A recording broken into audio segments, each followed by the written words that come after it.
এমন ছবি তুলে ফেলবেন না যেটাতে কিনা আপনার প্রোডাক্টের বাদে অন্য সব কিছুই হাইলাইটেড হয়।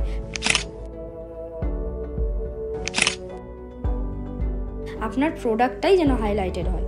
তো দেখুন এখানে আমি সাদা কাপড়ে ওই একটা আংটি করে দেখিয়েছি। এবার একটা এই ইয়াররিংটাও আমি আপনাদেরকে করে দেখাবো।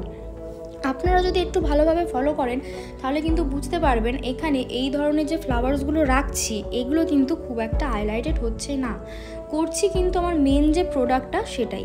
এবারে হ্যাঁ, আপনি যখন এই ছবিগুলো তুলবেন সেগুলোকে এডিট করবেন, আপনি চেষ্টা করবেন যে যতটা সম্ভব হয় তার অরিজিনাল কালারটাই রাখার।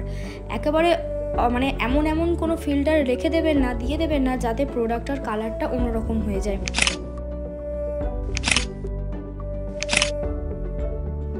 তো দেখুন এখানে আমার এই যে জুয়েলারিটার ফটোশ্যুট করা হয়ে গিয়েছে। এবার আমি ফটোশ্যুট করে দেখাবো আপনাদেরকে।